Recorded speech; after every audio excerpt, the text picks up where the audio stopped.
pero hoy la tenemos presente a Reina Torres, la profe, tiene un largo historial, pero vamos a decirle la profe Reina, que desde hace ya un par de días nos está hablando de la educación en el Uruguay. Empezamos con el prevaleriano y y ahora, ¿qué tal? Buenos días, Reina, buenos días. Buen día para todos y para todas. En realidad, la idea conversada era hablar sobre educación y tuvimos digamos, efemérides interesante cuando la senadora Bianchi plantea que las nuevas autoridades de Codicen implicarían un regreso al sistema pre-bareliano. Entonces, con esa excusa empezamos a analizar lo que era el sistema pre-valeriano y después el bareliano, ¿verdad? Con el planteo fundamental de la educación del pueblo. La idea es continuar el ciclo hasta llegar a la actualidad y después analizar naturalmente también la actualidad, que es muy profusa. Y entonces, siguiendo con estas ideas que dejó asentadas Varela, hay que ver cómo evolucionó el sistema de tener estudiantes escolares a tener estudiantes secundarios. Y eso fue muy disímil en el país. Colonia particularmente tiene un lugar muy interesante en esa historia, porque los valdenses específicamente tuvieron sus petit école, sus primeras escuelas de primeras letras financiadas por ellos mismos, y después de eso desarrollaron el proyecto de liceo. En 1888. Pero también Colonia departamento y Colonia ciudad tuvo un impulso muy grande a nivel de primaria específicamente y después con secundaria con el liceo departamental. Pero hablando de eso, de los liceos departamentales, en general se habla de que en el año 12 se instalan los liceos departamentales, pero hay toda una movida previa, como sucede con todas las instancias, digamos, que tienen arraigo social, ¿no? Y un poco ese es el sentido de la pregunta para respondernos hoy. ¿Qué pasa con las instituciones cuando anidan en el pueblo? ¿Y qué pasa con las instituciones cuando ello no ocurre? ¿No? Entonces, pensando un poco en eso, en que las instituciones deberían estar asentadas en las necesidades y satisfacer las necesidades de los pueblos, vamos a recordar que en los años 80 del siglo XIX, ¿no? Había toda una movida en torno a generar una educación secundaria. Pero recordemos que esa educación secundaria estaba en el ámbito universitario, porque no estaba separada de la universidad, porque eso recién ocurrió en el año 35, de la mano de una de las oleadas de la derecha mundial, que también fue derecha en nuestro país, o sea, de la mano de Gabriel Terra. Hasta este tramo, en este tramo que estamos hablando, la educación secundaria, o sea, la posprimaria, tenía un sentido universitario, buscaba principalmente para la formación de uno de los sectores de la sociedad, la formación para la universidad, y básicamente esos sectores aspiraban a que sus hijos fueran o abogados o médicos, que además fueron las primeras facultades. Claro, en el Uruguay. Comentabas de lo que es la educación. En Colonia llegó a Valdense primero. Sí, en realidad el primer liceo rural del país fue Valdense. No fue el primer liceo a nivel nacional, porque a nivel nacional hay intentos en todo el litoral, e incluso en la contraparte, digamos, de la otra frontera del país. Intentos que se instalan y fracasan. o que se instalan pero no cumplen los requisitos que la universidad pedía de acuerdo a las leyes de 1870 y siguientes, que era tener una serie de condiciones, por ejemplo, tener 20 alumnos el instituto, ¿no?, para funcionar en la capital, 10 para funcionar en el interior, ¿no?, y bueno, cumplir los preceptos universitarios, tomar los exámenes finales como marcaba la universidad con un tribunal de la universidad. Y sin embargo, Valdense cumplió todo eso. Ese es un liceo que además su comunidad ha respetado mucho su historia. Y sigue hasta el día de hoy. Sí, claro, sí. Claro. Nunca se interrumpió el Liceo Valdense. Mirá qué bien. Y fue increyendo de 35 estudiantes a 134 en unos pocos años. Y tuvo una particularidad que no tenía la educación en este momento en el país, y es que fue mixto. Un liceo que tuvo en su primera instancia 35 estudiantes en 1888 cuando arrancó, y 10 de ellas eran mujeres. Algunos documentos dicen 7, otros 10. Es más probable que fueran 10, dadas las personas, porque después se puede seguir su historia y ver cómo evolucionaron en la educación superior. Y era un liceo mixto, cuando en realidad la primaria en Uruguay, hasta tercer año de lo que llamamos escuela, era mixto, y después el resto era separado. Educación de varones por un lado, educación de mujeres por otro. Primero, segundo y tercero era mixto, cuarto, quinto y sexto era separado. Decían las fuentes de la época que llevar adelante una coeducación, como el principio, digamos, de obligatoriedad debería ir unido a ese de coeducación, en realidad no era bien visto por una parte grande de la sociedad. No permitían que sus hijas fueran educadas junto con varones extraños a la familia. Esa es la razón del liceo femenino, también del año 12. Y justamente en ese marco que estamos hablando, los liceos departamentales tienen un impulso sobre fines de siglo y después tienen un impulso sobre comienzos del siglo XX, y es muy particular que el primer impulso lo da Manuel Herrera y Oves, y después otras personalidades. Pero Valle y Ordóñez, en su primer gobierno, trató de impulsar los liceos. Y hay toda una movida ahí en ese sentido, y no lo logra en su primer gobierno, lo logra recién en su segundo gobierno.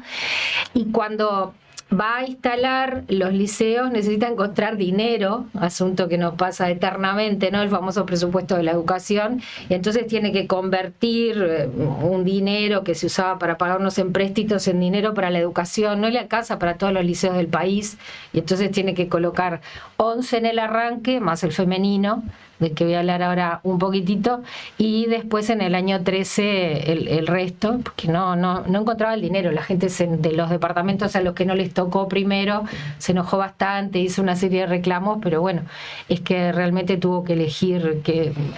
Valle Ordóñez, estamos hablando del año... En realidad nosotros tenemos dos presidencias de Valle Ordóñez. La del 5, que es después de la guerra del 4, ¿no?, que Valle es el triunfante de la guerra contra Aparicio Saravia. La del 5, y bueno, hace su ejercicio de gobierno. Después le sigue Williman, en ese intersticio, ¿no?, que es un poco el delfín de Valle, y él se va a Europa, conoce un poco la realidad europea, qué sé yo, y vuelve, y tiene su segunda presidencia, que termina en el 15. Entonces, ese tramo vallista, digamos, es el del gran impulso del desarrollo del país, que incluyó la educación, porque la visión que tenía Valle era de elevar la cultura de los pueblos del interior. Y ahí había una visión intermedia, que era no solo elevar la cultura para que la gente fuera a la universidad, sino elevar la cultura para elevar la cultura del pueblo en el hacer práctico diario, y que la gente no quedara solamente con la educación primaria, que resolver, decía él, el problema de la educación secundaria. Dijiste hace un momento...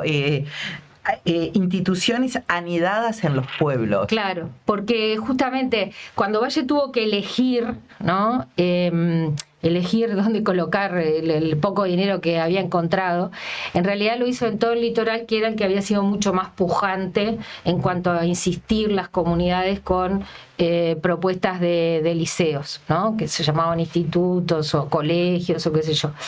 Y si bien en el norte había habido un par de avances en donde la comunidad hizo mayor fuerza para tener esa institución, ¿no? Por ejemplo, Salto, que tiene desde 1854 un proyecto liceal, no el originario de los Simán y Lerena, pero un antecedente. Hubo un intento en Santa Lucía, que después fracasó y en realidad se consolidó en la Villa Guadalupe de Canelones, o sea, en el actual Canelones. Hubo un liceo en Paysandú, que tuvo diversos nombres, con diversas personalidades. Hubo un liceo en Rocha, que va a tener la particularidad de ser el único liceo departamental que cuando se consolida tiene una mujer a la cabeza. Único liceo de todos los liceos departamentales del 12 y del 13 que tuvo una mujer a la cabeza.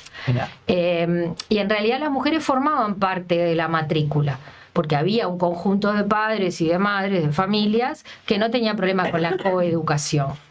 ¿Ah? Los que tenían problema con la coeducación terminaron encontrando el destino para sus hijas en lo que se llamó la femenina, que en vez de inicios del 12 fue en mayo del 12 la ley de creación, y funcionó en lo que hoy se conoce como Liceo Ivo o Instituto Valle de Ordóñez, que adquiere su nombre en realidad en 1944. En ese periodo es de Valle de Ordóñez, en el También es Valle, sí, también es Valle. En el segundo periodo. Que en realidad Valle, aliado en la fundamentación con un socialista, ¿no? Nosotros sabemos que había anarquistas y socialistas que coadyuvaron a la creación ideológica de una nueva concepción del Estado junto con Valle. Y bueno, en ese marco lo que se fundamenta es evitemos la promiscuidad de tener hombres y mujeres formándose juntos, que era el concepto de la época, pero también evitemos que la mujer solamente quede confinada a su casa, ¿no? Que tenga la posibilidad, claro, de estudiar. Que tenga la posibilidad de estudiar, que tenga la posibilidad de avanzar, de ser, además de costurera y ama de casa, también administrativa, también maestra, ¿no? Una profesión que empezó a adquirir muchísimo énfasis.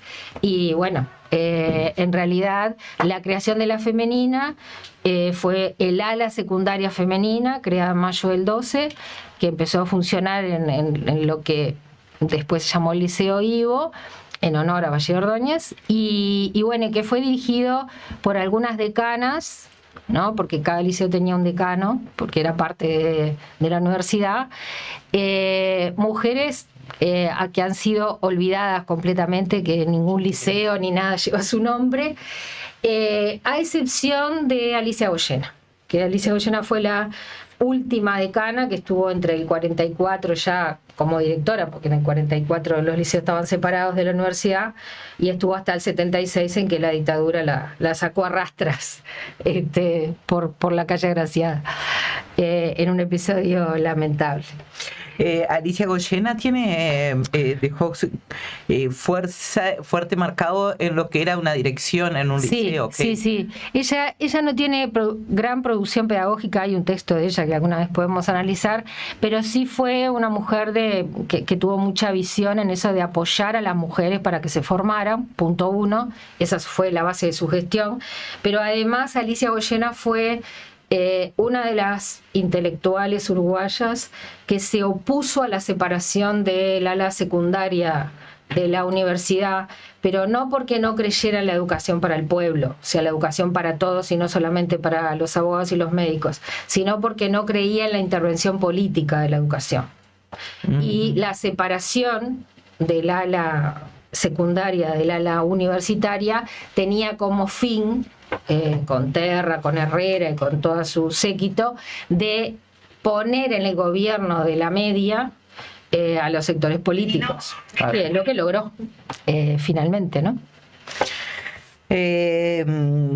Vamos con la historia esta de la educación y bueno, empiezan las escuelas primero para el arranque, después los liceos donde se empiezan a formar ya las universidades, ¿no? Liceos primero con universidad y ya se empiezan a separar.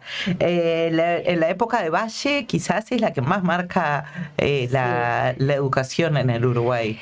Diríamos que sí. Por ejemplo, algunos de los textos que yo traje, ¿no? ¿Qué buscaba la población? Por ejemplo, la población de Durazno y la de Colonia era muy similar, y la de otros lugares. ¿Para qué instalar un liceo? Decía, para inculcar en la juventud los conocimientos de la enseñanza secundaria, siguiendo los programas de la universidad, para lograr la difusión científica y moralizadora para todos y por todos los medios lícitos.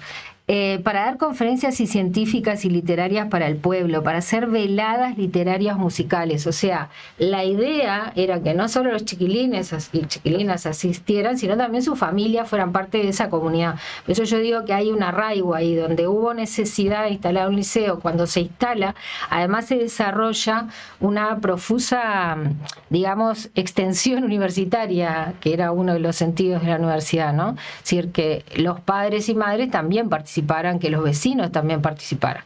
Y eso, que es el eje un poco del que yo traía hoy para conversar, es para preguntarnos cómo debería ser a posteriori, ¿no? O sea, hay un fuerte enclave vallista, después hay un fuerte enclave neo-vallista, que veremos más adelante, y después está la etapa negra de la dictadura, y después está la salida democrática, pero en realidad hoy día estamos en otra fase de eso, ¿no? O sea, el siguiente gobierno que se instala en marzo va a tener un gran desafío, un enorme desafío, y ese desafío tiene que ver con restaurar la voz docente, ¿no?, en el gobierno de la educación.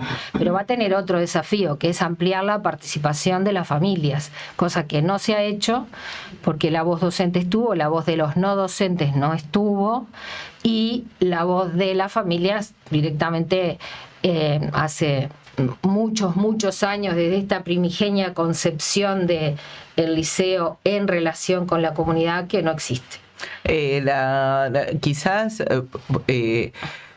desembocó esto en APAL, en la ayuda de los padres que se mal fue, quizás por lo que la intención era otra y no juntar dinero para llegar a... Sí, el tema es que la formación de las APALes tiene dos antecedentes. La formación que es la Asociación de Padres y Amigos del Liceo, tuvo su contraparte en la Asociación de Exalumnos del Liceo, que tuvo alguna incidencia, pero después fracasó rotundamente.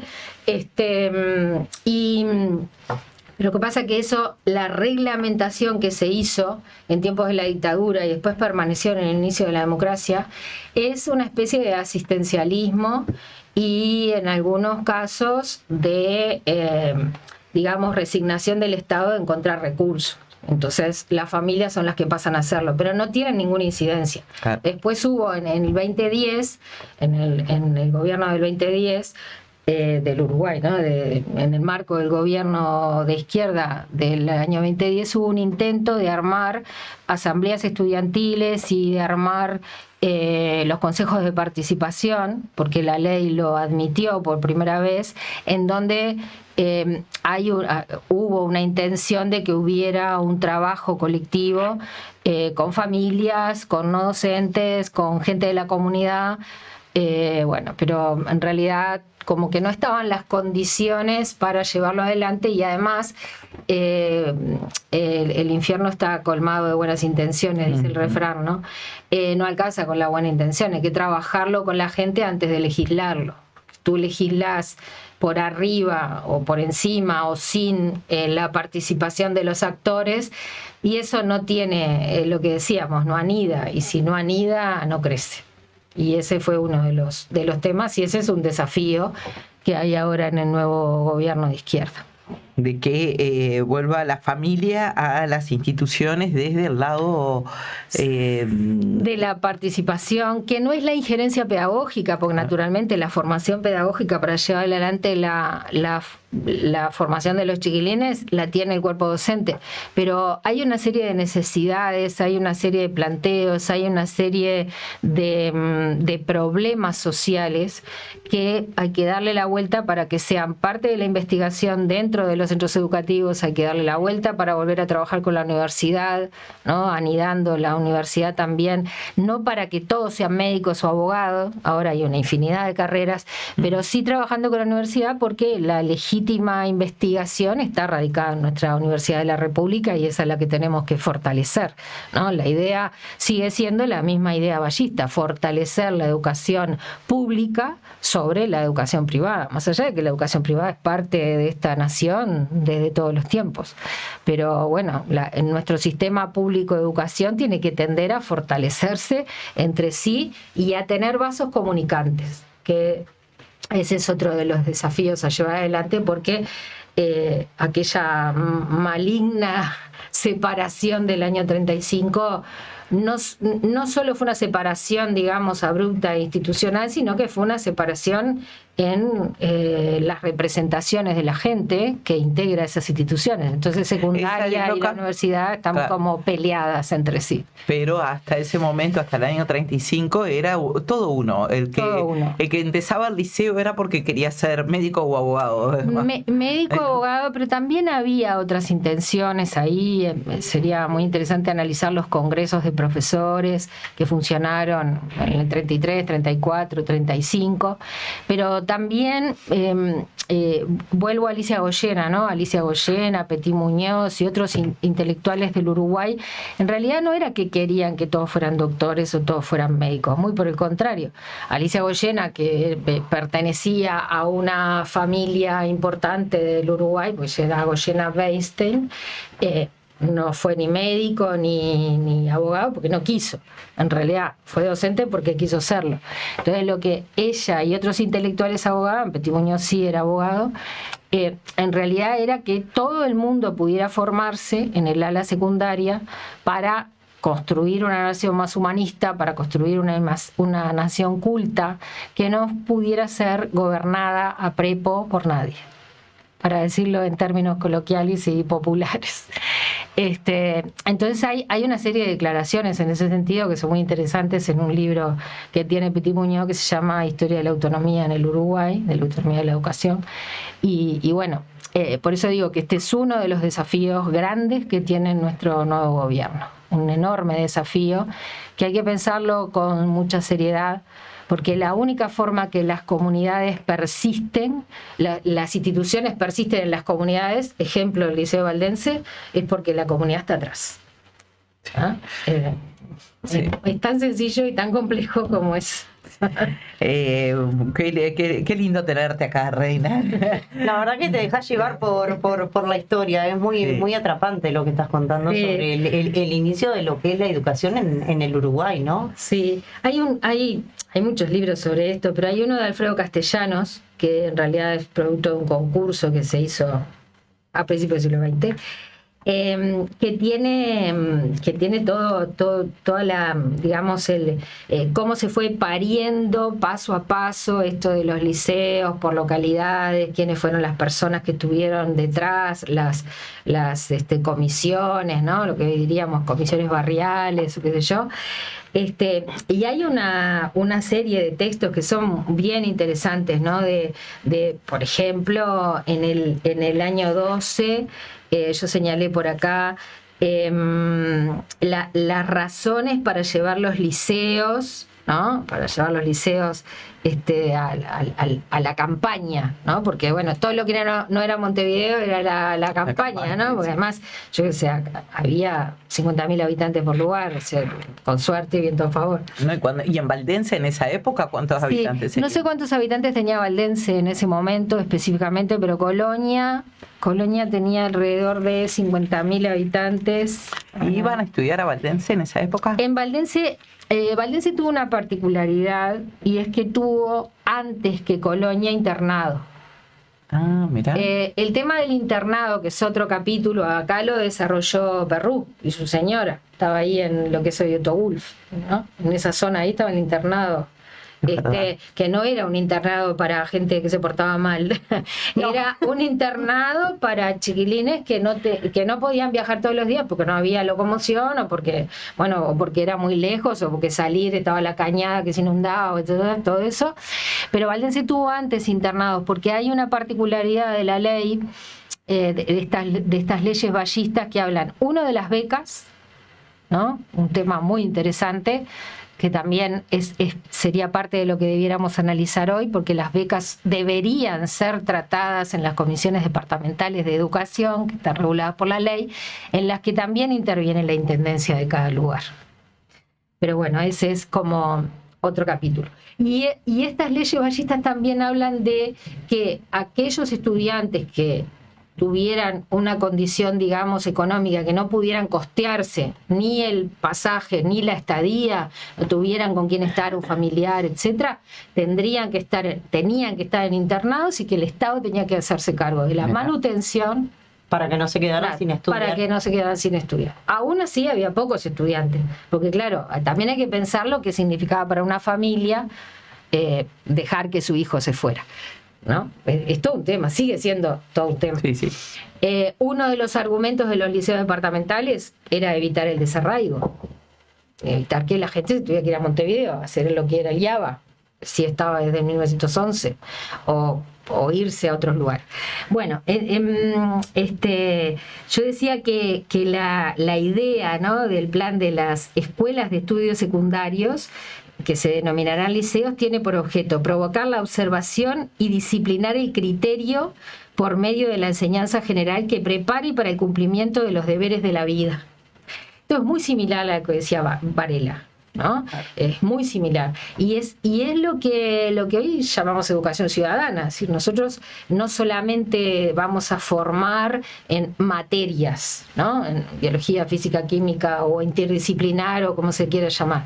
Nosotros en realidad estamos conformando ciudadanos que sepan pensar, ciudadanos que sepan analizar, mirar la realidad, analizar la realidad y tomar decisiones. Para eso hay que desarrollar pensamiento crítico, y para eso hay que formar ciudadanos, ¿verdad? Pues los ciudadanos formados toman decisiones. Ese es otro asunto, ¿no? Como decían los viejos principios de los liceos, no se forma ni para una ideología política, ni se forma para una ideología religiosa, se forma para la vida, ¿no? Y esto aparece sistemáticamente, tanto en Varela como después en los fundadores de los distintos liceos del país, y en el propio Valle, cuando fundamenta su proyecto en 1912, junto con su ministro de Instrucción Pública, que fue Blengio Roca, un hombre muy importante en este proceso de la fundación de los liceos, porque acompañó a Valle en toda la discusión parlamentaria, porque natural fue corta, fue una discusión parlamentaria de 60 días en las dos cámaras, porque había mucha presión popular para llevar adelante los liceos, pero fue intensa la discusión, porque obviamente cuando algo entra al Parlamento se discute quién está de acuerdo con esto, no está de acuerdo con lo otro, ¿no? Se ponen en discusión y se cambian los artículos, ¿no? De vuelta entra la Cámara, se aprueba, lo mismo que hoy nos pasa. Porque en pocos minutos, pero escuchándote, y uno, la verdad que a mí me apasiona la época de Valle de Ordóñez, el antes, esa recorrida por Europa, que se fue con su familia a vivir y trajo un montón de información y de aprendizaje como para llegar a cabo, que cuando llega con todos los liceos al interior, es también con la cabeza abierta. ¿No? Un poco más abierta. Sí. Pero con unas llamémosle de aquella época, unas ley de urgentes consideraciones que hicieron que realmente cambiara la educación, ¿no? ¿Qué diferencia con estas nuevas leyes realmente, hablando de la ley de urgente consideración más próxima que nosotros tenemos, porque tampoco es la última, ¿no?, la 19889, que es la ley que tiene un capítulo sobre educación, que es la sección 3, que es la ley que se aprobó en el año 2020, y que justamente en materia de educación reformó 70 y pico de artículos de la ley 18.437. Entonces, y que lo hizo para instaurar para poner todas las garras del sistema político dentro de la educación, ¿no? Porque los 3 consejeros del CODICEN son electos directamente por el partido de gobierno, ¿no? No importa que ahora sea el Frente Amplio, ¿no? Sí, sí, sí. Ahora es el Frente Amplio, lo fue el Partido Nacional o la coalición, etcétera, y será quien tenga que ser después. El asunto es preguntarnos, ¿eso tiene que seguir siendo así? ¿Tiene que seguir existiendo un CODICEN? Porque el CODICEN no existió siempre tampoco. Primero se llamó CONAI y en realidad nació de la idea de Sanguinetti en los años 70, la ley de educación que rigió toda la dictadura, y es justamente sacarle el poder a los docentes, ¿no? El CODICEN, que el CODICEN es el Consejo Directivo Central, antes se llamó Consejo Nacional de Enseñanza. Hoy día sigue siendo, es el órgano rector de la enseñanza, es el órgano bajo el que están los consejos desconcentrados. Eso tampoco siempre fue así, porque en realidad en el 35 ni Terra se animó a hacer eso, y eso que Terra y Herrera era la derecha absoluta, le faltaba hacer el saludo neofascista, el saludo fascista.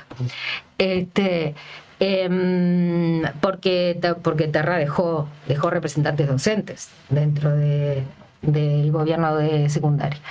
Pero bueno, esta evolución que nosotros tenemos, ¿no? En definitiva es una ley que está vigente. De hecho, el Frente Amplio hoy está poniendo sobre la mesa sus candidatos, los 3 del CODICEN, porque son 3 electos por el poder político, 2 electos por el cuerpo docente. Esos 2 continúan hasta la siguiente elección, el otro año. Pero después en los desconcentrados solo hay direcciones generales. Hay un director general, un subdirector general que no tiene funciones muy claras ni ningún poder de decisión, y se termina. No hay ninguna representación, no hay ningún debate. De hecho, si se analizan las resoluciones que salen, son RD. Tú decías en el comienzo del programa, RD quiere decir del director general, ¿no? No se discute, no nada, él solito va y resuelve y saca la resolución. Tú decías, ¿qué más se van a mandar, ¿no? A nivel del gobierno nacional? Pero a nivel de los desconcentrados también se han mandado. Por ejemplo, sobre fin de año ahí y sobre comienzo de este año se mandaron un nuevo reglamento para directores y subdirectores y un nuevo reglamento para adscriptos. De la nada, sin consulta con nadie. No digo que lo que estuviera antes estaba bien, era del año 79. Tampoco estaba bien y nosotros tampoco lo hicimos en los gobiernos anteriores, un cambio que se debiera haber hecho. Pero bueno, entre gallos y medias noches, sacar cosas sin preguntarle a nadie, sin consultar con nadie. Sacar cosas y tal vez queda el por qué sacaron si era algo que se estaba haciendo bien. Porque podés modificar, se pueden modificar algunas cosas y vos decís, bueno, le podemos hacer algún ajuste para cambiar, pero ahora si vos en este tiempo ves que estás sacando cosas para retroceder. Sí, más allá de que podemos analizar esas normas, el tema es que se están yendo. Claro. No es ético regular cuando vos te estás yendo, porque para regular eso hay que adaptar un montón de cosas. Y además coloca al siguiente gobierno en un gran brete. Es muy feo como lo que están haciendo. Exacto, a nivel nacional y a nivel de los desconcentrados en particular, a nivel de todo como la prerrogativa es ahora sí poner palos en la rueda, porque ahora estás trancando, ¿no?, la gestión que viene e incluso vas a provocar la falta de cumplimiento de algunas promesas, porque es muy inviable que se pueda cambiar, que las nuevas autoridades lleguen y que puedan cambiar todas estas cosas definidas como, reitero, sin ninguna participación. Y además es exactamente lo contrario del origen de la educación, ¿no? El origen, Varela pensó comisiones donde participaban las familias, ¿no?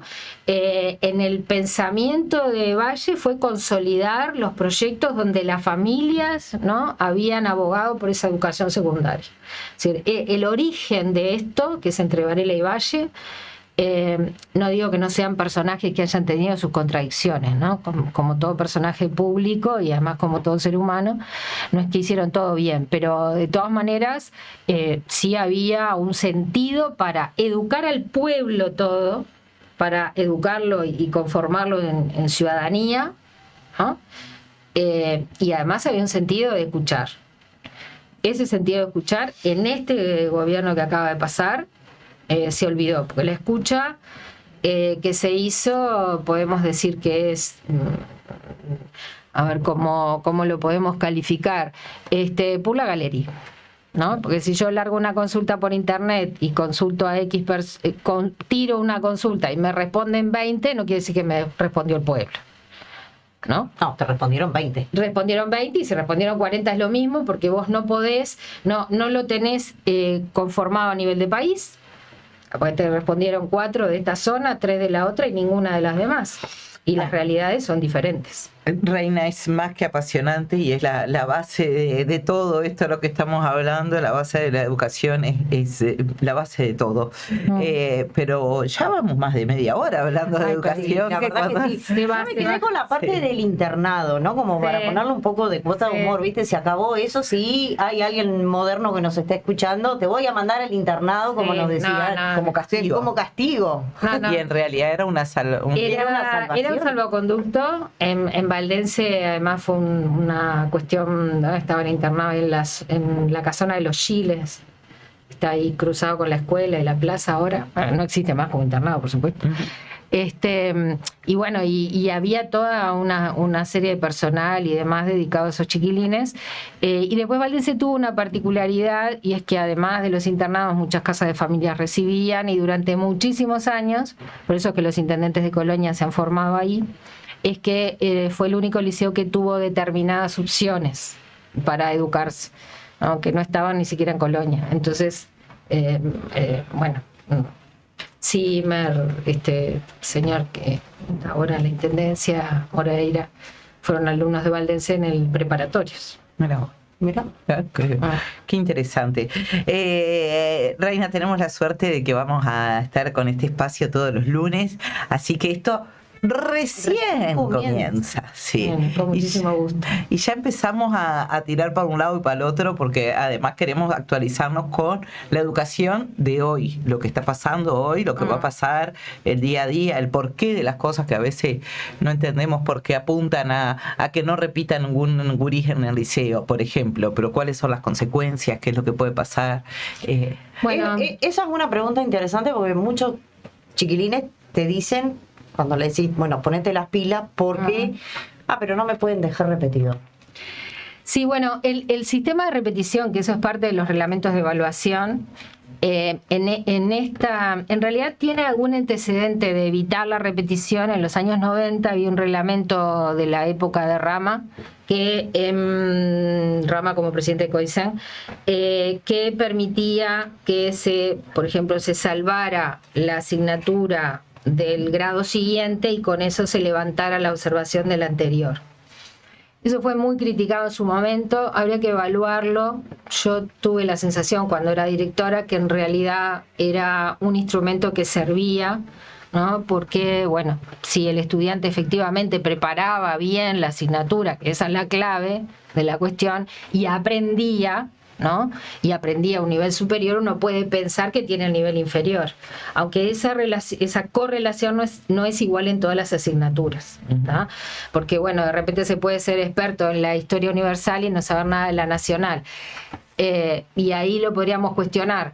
Ahora, en matemáticas seguramente para resolver problemas de superior jerarquía hay que saber algunos de inferior jerarquía, ¿no? Bueno, yo no soy profesora de matemática, pero imagino que nadie puede resolver ecuaciones sin entender otros procesos previos. Si no conocer las tablas. Porque es medio difícil. O otros procesos. Pero bueno, acá lo que se hizo fue una cuestión bastante maléfica, para ponerle un adjetivo, porque se le da la falsa ilusión de que no se repite, pero en realidad hay un mecanismo encubierto de repetición que es el que se llama la desvinculación. ¿Tá? Por ejemplo, al final del año, que puede terminar ahora en febrero, al chiquilín se le puede poner desvinculado. Desvinculado es que no se lo encontró más y no vino más. Y eso, llamarle desvinculado y llamarle repetidor, es lo mismo, pues perdió el año. ¿Tá? Eso es una, que es por faltas. ¿Tá? Sobre todo es maléfico porque no se los fue a buscar, porque los equipos que se armaron para los ERTE, llamados ERTE, equipo, en realidad eran 80 mentores en todo el país, se le cargó todo de nuevo a los adscritos, se le cargó de todo de nuevo a los profesores, se le cargó de nuevo toda la responsabilidad a los directores sin instrumentos. ¿Ah? Nadie puede pensar que se pueden ir a buscar los chiquilines que tienen más dificultades para asistir, en general son de los quintiles más bajos de la sociedad, pero también pasa en los quintiles altos, ¿tá? Lo que pasa es que está más escondido porque muchos de los quintiles altos están en los privados, entonces ahí hay toda otra forma de llevar adelante el proceso. Pero vos no podés cargar toda la responsabilidad en ciertos actores educativos y, por ejemplo, no le pones asistentes sociales, porque ir a la casa de las familias no es solamente ir a golpear la puerta, uno puede tener la intención. Yo me acuerdo como directora que me tocó ir como escrita también a algunos lugares y bueno, intentar hacer algo, pero no tenés la formación y no sabés si lo estás haciendo bien. ¿Ah? Y además la potestad legal de ir a levantar estudiantes de la casa, hay una serie de cosas ahí que hay que tener en cuenta, pero no vivimos en el siglo XVIII, vivimos en el XXI, ¿no? Y también hay que respetar los derechos de esa familia y ver la situación real que hace que esos chiquilines no vayan, porque si no van porque están cuidando a los hermanos, y cuidan a los hermanos porque el sistema de cuidado está mal armado, en realidad ¿de quién es la responsabilidad? Es del Estado que no hace bien las cosas. Entonces ahí hay una serie de cosas que hay que repensar y bueno, por eso yo digo que fue maléfico, porque se le cargó a los actores educativos sin darle los recursos humanos, las personas con idoneidad para llevar adelante ese proceso. Y después se les permitió el pasaje de grado de séptimo a octavo, debiendo las asignaturas, después daban unos complementos ahí que ya se habían llevado adelante en este país. O sea, cuando yo recién egresé en los años 80 teníamos la recuperación y bueno, vos mandabas gurises a recuperación, después los gurises no iban poco, hacías lo que podías con ellos, la situación. O sea, estos ensayos de ahora, de darle las horas, digamos, de apoyo, que tienen otros nombres, eso ya se ensayó en el país. Ensayó en los 80, se ensayó en la dictadura, y sin embargo no es eso. No arreglás los problemas pedagógicos simplemente con cambiarle de nombre a las cosas, ¿ah? Y no poner ni los recursos ni el pienso de las comunidades educativas, porque además lo que vale en Artigas 1 no vale para Colonia 1, no vale para Vergara, no vale para, ¿no? Porque las localidades son todas diferentes. Entonces, sin el pensamiento pedagógico de las comunidades, sin la voz de los docentes, sin la voz de las familias y cambiando los vocablos para nominar las cosas, bueno, en realidad estamos en la antihistoria. En la antihistoria. Y eso es muy duro. Qué interesante todas las reflexiones que uno empieza a ordenarse en la cabeza, Reina, pero esto recién empieza. Sí. La vez que viene comencemos más por el año 35, quizás para explicar un poco esto del cogobierno y la separación, porque es interesante pensar cómo hemos evolucionado con la LUC. Muy bien, muy bien. Tema. Qué temita. Muchas gracias, Reina, y bueno, Con mucho gusto. Y nada, y es un placer realmente tenerte en el estudio. Muchas gracias.